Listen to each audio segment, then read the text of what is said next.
So let me tell you about the time I got arrested. You got arrested? Yeah.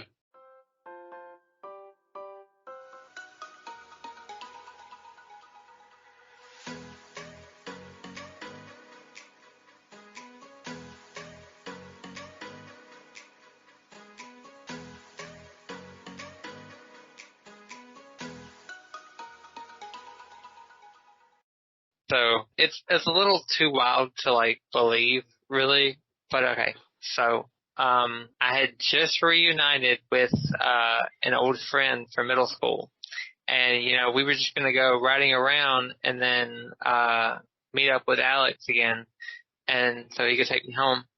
And so so it all went south from there. First off, she pulled out on the road that was being worked on, and we almost got like cement poured on us because we swerved past a cement truck. Then she missed it, and then she ended up hopping up on the curb near a gas station, and we almost hit some pedestrians on the side of the road. Anyway, so we managed to get back on the road. Her husband worked nearby, so we switched vehicles because she was panicking. We were leaving his job site, and we blew through a red light, once again, narrowly escaping death. And then she heard police sirens, and then she started to panic. And, I'm not good in tough situations, so I convinced her to pull over, and we surrendered, and I texted Alex where to meet us. Okay, so then we're being loaded into 2 police cars separately because I guess they don't want us to like talk and come up with a story as to why we just almost killed ourselves like 3 times. Yeah, and so, okay. So this cop could see that I was freaking out, so he tried to like lighten the mood by like telling me Harry Potter jokes. And I was feeling claustrophobic and stuff. And anyway, so I joined in with the jokes, and I made this joke comparing the back seat to Harry's little cupboard under the stairs. Anyway, so we get to the station, and then me and this girl are separated, and then we're interrogated. And then right off the bat, I told them that I didn't know how to drive and that I wasn't going down for this.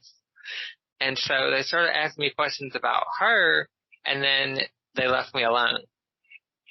Okay, so I was sort of freaking out because I don't know, my first time being arrested, and I don't know. I thought she was gonna like pin it on me, and it's just like so anyway, the cop that arrested me returned to the interrogation room and told me that they were gearing up to keep us both. And so I told him everything that I could remember about the pedestrians we almost hit, and the cement, and us swapping cars because she got paranoid. And then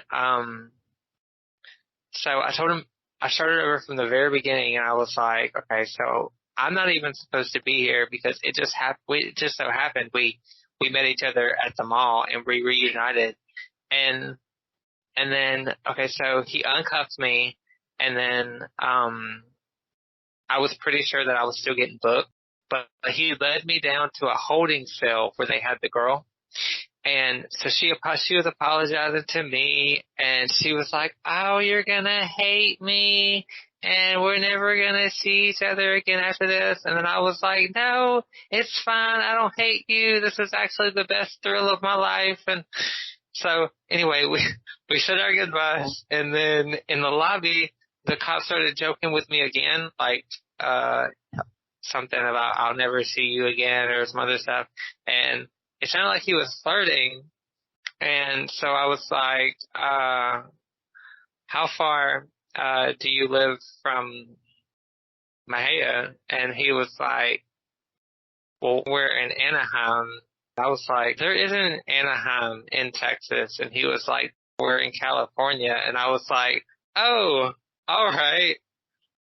And then so I left. And then whenever I was getting into the truck with Alex, the car door woke me up, and I realized the whole thing was a dream. I picked up my phone, I texted Ken, and I was like, I just met the love of my life in Anaheim, California. And he was like, what? I was like, it's a dream. And I need to go to Anaheim, California to meet the love of my life. He's a police officer, and he's going to handcuff me one day. You need to improvise. What kind of handcuffing? I'll take either one. I literally was getting into Alex's truck in my dream, and I was like, I can't wait to tell Kellee about this on the podcast. And then I closed the door, and I woke up, and I was like, great, now I have nothing to tell him. But it was so realistic. Like, I feel like in a situation like that, I would definitely panic.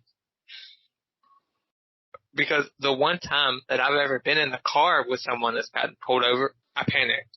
I don't know why I was panicking, but I panicked.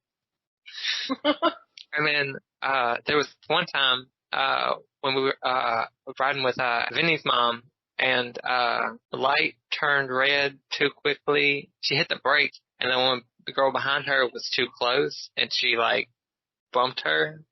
I don't know what to call it. Tapped her. Finger bender. Yeah, and well, it wasn't like it wasn't a wreck or anything. It's like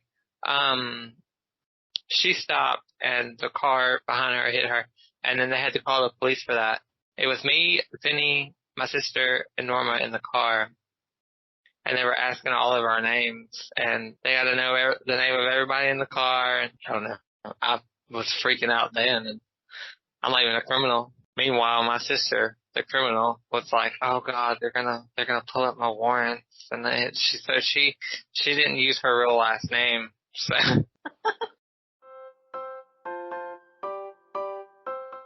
How is your sister and her baby? My mom says she's doing good. She's big. My mom's supposed to send me a photo of what her stomach looks like. She said she's carrying it a lot lower, but I mean, we usually, whenever women are pregnant with boys, they carry them low. But, yeah, I was like, I don't even remember what my sister looks like pregnant, because I don't think I've seen her a lot when she was pregnant with Nari. I seen her a lot after, because, you know, she was always coming to my grandparents, trying to get money out of them. And I told my mom, I was like, she gonna do the same thing to you whenever she has that baby, because you're right there in the same household with her. No, there's something called WIC. They make WIC, but They make food stamps. You can buy a baby formula with food stamps. Can you? I didn't know you could. Yeah. Oh, it is food, technically. Anyway, so talking about pregnant people. Okay, so this thing, she could pop any day now. So she came up to me one day at work and she said, "Kellee, I'm leaking," and I said, "Oh, get that shit. You can get home." So I was like, I don't want to witness that. No, I don't get paid enough for that. Nuh-uh. I never want to be around a woman when their water breaks.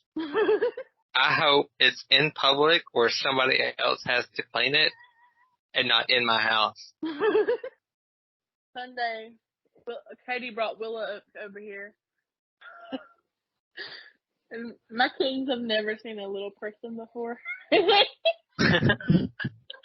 Willa was the cat room in the back room, and I was like, "Come on, let's go get around the back room."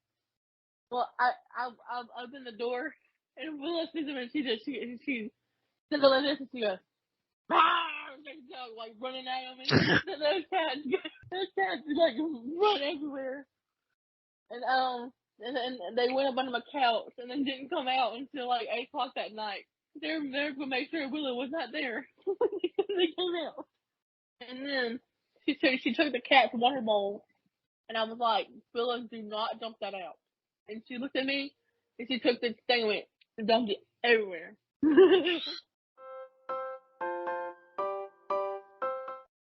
So there's this, I don't know if you've seen it, but there's this TikTok trend that's going around, and it's where people put water in their mouth, and they hold it, and they slap each other with tortillas. Tortilla challenge? Yes, I want to try that so bad. But I think it's just because I want an excuse to slap Alec with a tortilla. I think that would have hurt. It would. And there's this, hold on, let me look it up.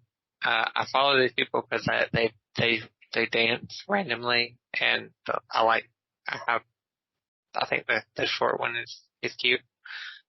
And